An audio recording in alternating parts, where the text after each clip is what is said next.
میرے نبی اکرم صلی اللہ تعالیٰ علیہ وسلم سے ایک شخص نے یہ عرض کیا تھا کہ یا رسول اللہ صلی اللہ تعالیٰ علیہ وسلم، میں نے نہ تیز دھوپ میں جلتی اور تپتی ہوئی زمین پر کئی میل کا سفر اپنی ماں کو اٹھا کے اس طرح کیا ہے کہ میرے پیروں میں جوتے نہیں تھے۔ اس پوری بات کو پھر سے آپ سمجھے بھلا میں نے کیا کہا۔ یعنی گرم زمین پر گرمیوں میں چلنا ایک انتہائی مشکل کام ہے، اور پھر گرمی اگر عرب شریف کی ہو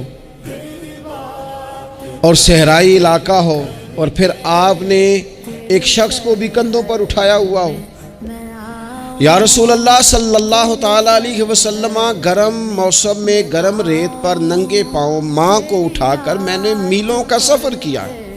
خدا را میری بات کو تقریر نہ سمجھنا، یہ ایک غلام نے اپنے نبی سے سوال کیا ہے۔ اس سوال کی لذت کو محسوس کریں اور پھر جواب کا حسن ملاحظہ کریں۔ عرض کی حضور، پڑھا میں نے سنا ہے کہ ماں باپ کی خدمت کا حق ادا کرنا چاہیے، تو وہ میں کوئی حق ادا کر سکا ہوں، کوئی خدمت کر سکا ہوں؟ اس نے کہا میں نے میلوں ننگے پاؤں تپتی زمین پر صحرا میں سفر کیا ہے۔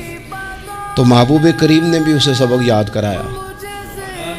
اس نے اپنی طرف سے خدمت بتائی تھی تو حضور نے ماں کی شفقت بتائی، فرمایا جب تو پیدا ہوا تھا تو تیری ماں کو درد کے جھٹکے آئے تھے، وہ جو جھٹکے آئے تھے نا، ان جھٹکوں میں سے اب یہ ایک جھٹکے کا بھی تو حق ادا نہیں کر سکا۔